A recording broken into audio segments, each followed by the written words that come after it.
Hey everybody, thanks for joining me once again here at the Santa Fe Needles District. We get lots of work done this episode. I hope you're ready for a longer time lapse. Let's get right into it. Thank you all so very much for all of the feedback on the last episode regarding the signal boxes, relay boxes rather. I was asking about that. My question wasn't so much what they were used for, even though I worded it like that. I guess I was really more curious as to where is the proper positioning for them. And some of you guys got that and gave me some pretty solid answers there. So thank you so much. Unfortunately, I was already recording this episode when that last episode was live, so I didn't get to make any other adjustments to that. But thank you for the feedback there. It is always appreciated. First thing let's talk about here, I got started on the Needles yard. Actually, I think I've been referring to this incorrectly. I think I've been calling this Barstow yard. This is Needles yard. Barstow yard is the first yard that we worked on, and I think I've been referring to it incorrectly for the past few episodes. So sorry for the confusion. But the first thing I started off with here was doing the two biggest landmark structures that comprise this yard. And that is the turntable and roundhouse and the station, the Needles station. Both are assets that are on the download station. I believe the turntable and roundhouse is the AJS model series, and the station, I'm not sure what the name of it is. You guys are going to have to check that in the KUID on the bottom, which I found out is Cool Things Identifier. That's what it's an acronym for. Cool Things, Trainz Cool Things Identifier, something like that. Some really wacky name. So that's a fun little fact for your day today. So yeah, working on this yard here. I'm not gonna lie to you guys, I had a lot of issues with trying to cram a lot of stuff into this very limited space. Coming up in a few minutes, you're gonna see a rather large jump in my progress, because I got fed up at one point and had to walk away and just revisit this. But we're not there yet, so let's talk about what we're looking at. This is, according to the track plan, this is supposed to be a diesel fueling facility. It just says fuel and sand on the track plan that I have. So I don't know all of the details for it, but again, I tried to do a similar build to what I did over at Barstow. I didn't want to duplicate it exactly, but I did use similar assets. I did have to fly back and forth a few times to get those assets. Here we go, going back and forth to get that because of the pick list issue. But yeah, I was trying to get a similar build without totally ripping it off exactly.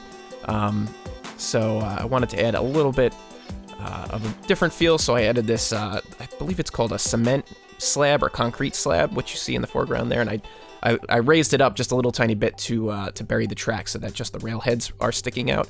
And I always love the look of that. I love when you can see just the railheads sticking out at the top of the track. I think that's pretty cool.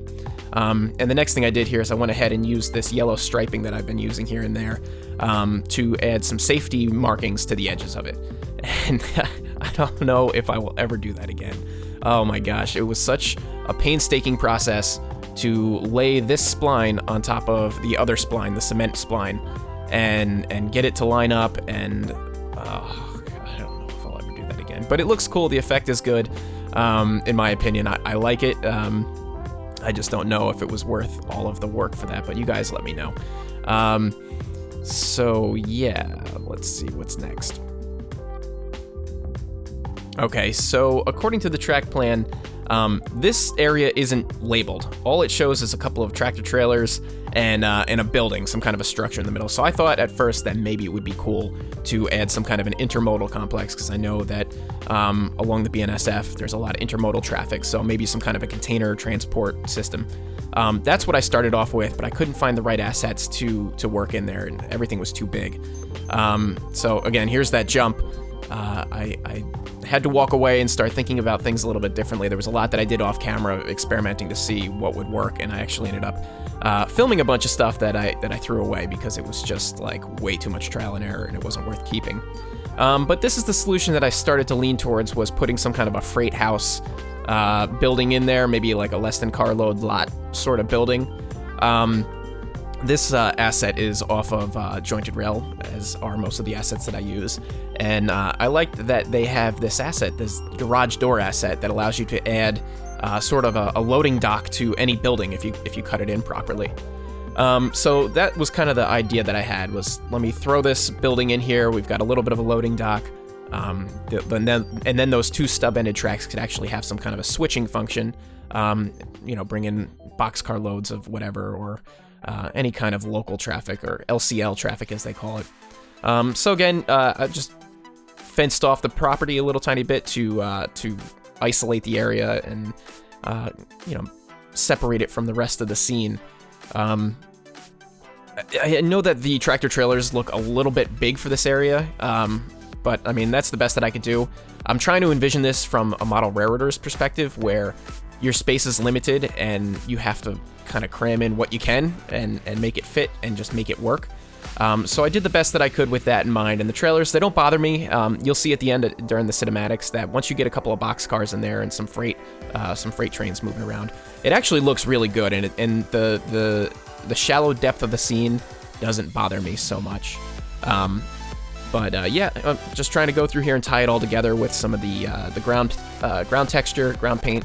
I started to do some night lighting here, and I stopped very abruptly because I realized that right now you guys probably can't see anything.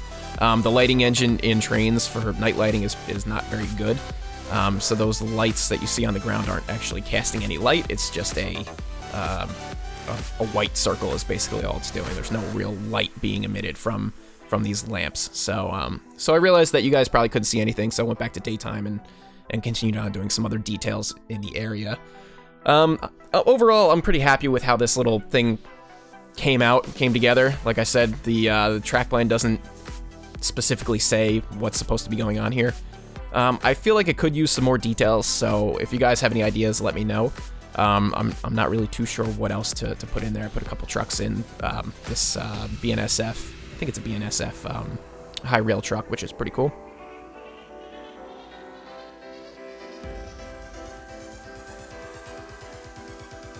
And to separate the scene, because this is supposed to be the wall before we go into the staging yard. To separate it, I use a technique that a lot of model railroaders use, and it's not even, I think it is actually explained here in the track plan. It says highway bridge. Essentially, you use a highway overpass or some kind of an overpass to hide a portal entrance to and from staging. So that's exactly what I'm trying to do here.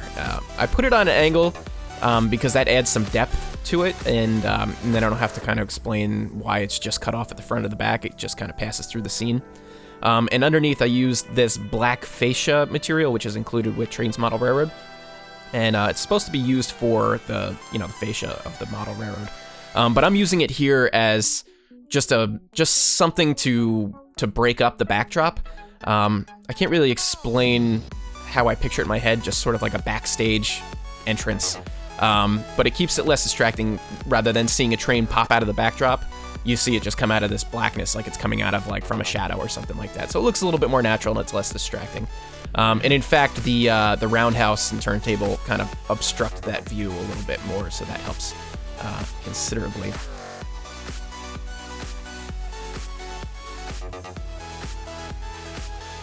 And now I'm just getting to work on the needle station here. Putting in some of those palm trees that you guys recommended to me, and using my favorite sidewalk median asset to just break up the parking lot a little tiny bit and add a little bit more dimension to it.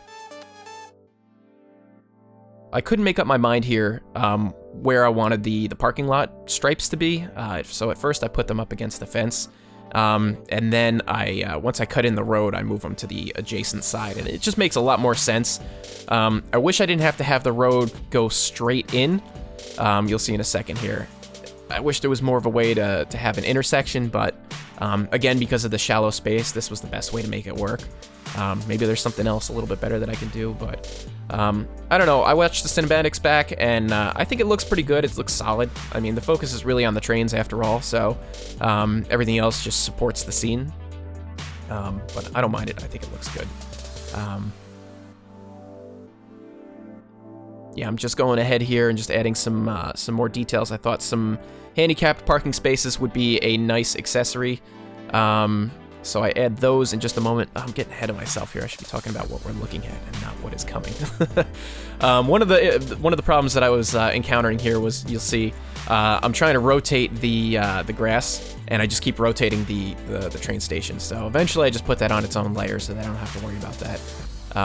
That's one thing that just drives me nuts, is some of these hitboxes for some of these assets are just enormous, and you can't tell where they are. And you go to grab a tree or a shrub, and suddenly you're dragging a building that was like somewhere between your view and the camera that you didn't actually see it, but you're within the hitbox area of it, or your mouse cursor was. So that gets a little bit annoying, but yeah, doing this area here, I just thought underneath an overpass, there needs to be some garbage under there. I always love any chance I get to throw some trash around, I want to do it. So I threw some discarded ties down there, some newspapers that I always like to use. Just helps kind of break up the scene a little bit. And now here, finally, we're getting to the to the handicap parking spaces. And this is all stuff that was on the download station. These decals. I wish there was more of these decals, these types of decals out there. I'd like to make some for myself. I've got some ideas. But they tie in pretty nicely with the handicap signs, parking signs. I wish there was some better stripes, like the blue stripes or like the white stripes. You would see like next to the handicap spots, so that there's, you know, if there's a handicap van, they have like that door that opens up so people in wheelchairs can get in and out, and they would open up into that spot. So it'd be nice to put that down as a ground marking, but I don't think I saw any of that. And that's the scene there. So moving on. Just trying to complete out this area with a little bit of scenery and tie it all together. I added some power lines in here because I was looking at some photos of the Needles area, and I saw that there's quite a number of power lines that parallel the tracks. And in a landscape that is quite barren and devoid of what I like to call visual noise, I thought this was a good opportunity to add some of that. And I think the effect was pretty good. Let's see. I think we're coming up close to the end of the time lapse. The last thing I want to mention to you guys is that by the time you're watching this, I will be in the middle of phase 2 of my move. And this is like a 3-phase move. Unfortunately, it's a very time-consuming move. My first move was out of Brooklyn, and then up to upstate New York, where I'm staying with my mother-in-law. And the next phase of my move is to actually move to the city that I'm going to be working in. And there I'll be staying with my sister-in-law until I find an apartment. So by the time you're watching this, I will be moving into my sister-in-law's apartment and looking for an apartment, which means that I have to move one more time after that. But I have plenty of content pre-recorded for the most part, so there should be hopefully no big gaps in the content. And yeah, so that should be it. All right, so let's enjoy the rest of this time-lapse, and then we'll look at some cinematics and get into live mode.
Alright guys, I hope you enjoyed that time-lapse and those cinematics. It's been a lot of fun building the Needles, what is this? The Needles Yard. I almost said the Needles District. We're not done. We've got lots of work left to do, but look at this. This is coming together so beautifully. I am just so happy. Look at this. This looks like a real model railroad, almost, with the exception of the gray tile grid in the middle. But we're going to take care of that very soon. Let's take a look at a couple of things really quickly over here at Needles, because I want you guys' feedback on a few things here. Firstly, this empty space back here by the backdrop.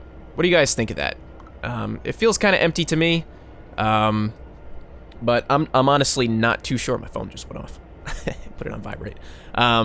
It feels a little empty to me, but at the same time, maybe that's how it should be. I was looking at some photos of the Needles area, and it looks to be pretty open and pretty deserty. So I don't know. I was tempted to put a truck center in here.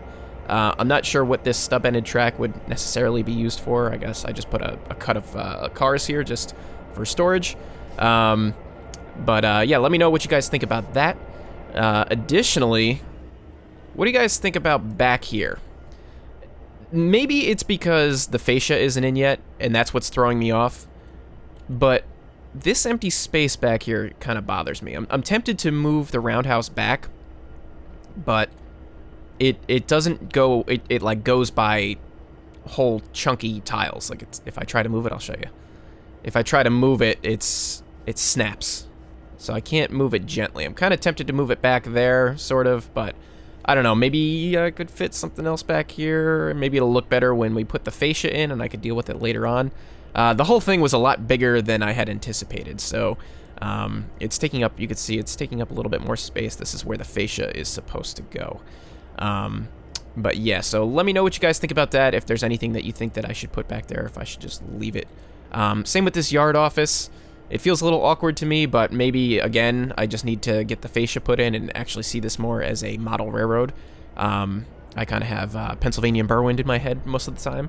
Yeah, let me know about that. I think everything else looks pretty cool. I like the details all through here. I'm very happy with it. Coming up in the next episode, what we're going to do, we need to complete Barstow Yard. We have to finish this down here. And I think what I'm going to do is also put some kind of an overpass over here, and maybe a parking lot on this side as well for this station. I haven't decided yet. Maybe we'll put a couple other buildings in here to fill it out. I need to look at some photos of the Barstow area and see what it all looks like. We will start off with that, and then we're going to get rid of these default switch levers. We're going to go through and start doing some final detail stuff, which is going to include putting in proper switch levers, any bumpers on stub-ended tracks. We got to start setting speed limits. I got to figure out how I'm going to signal this whole thing. And we'll throw in some other details, trackside objects, and things like that. So I think that will be the next episode. Man, these stinking backdrops keep getting in the way.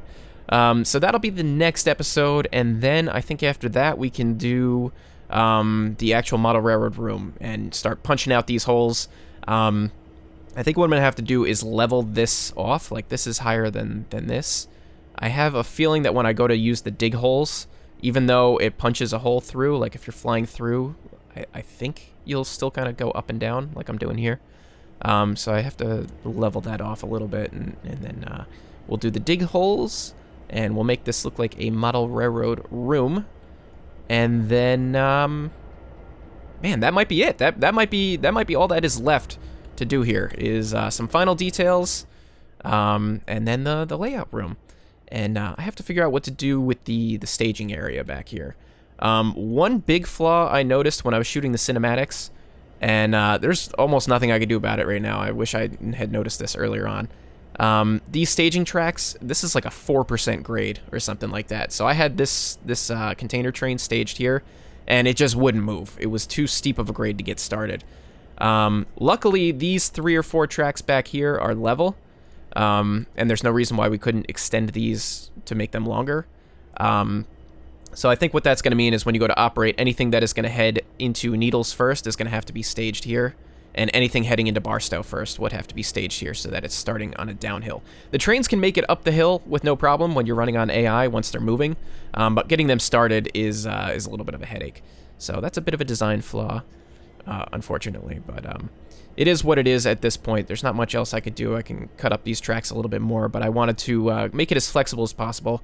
I did add a number of double crossovers and unprototypical crossovers and junctions, so that way trains can pretty much get from almost any staging track to almost any other staging track, just to have plenty of flexibility. But yeah, I don't know what I'm gonna do back here. It's gonna be between either just leaving it bare like this with the grid, or maybe there's some assets out there, like a plywood looking asset, to make this look like it's actually behind the scenes. But that's about it, guys. We are coming to a conclusion, a very stunning and shocking conclusion here at the Santa Fe Needles District. I hope you guys have been enjoying it so far. I've had a lot of fun building this, and I can't wait to finish it and get it out to you guys and see what y'all think, and see some of your photos and videos that you guys will put out there, I'm sure.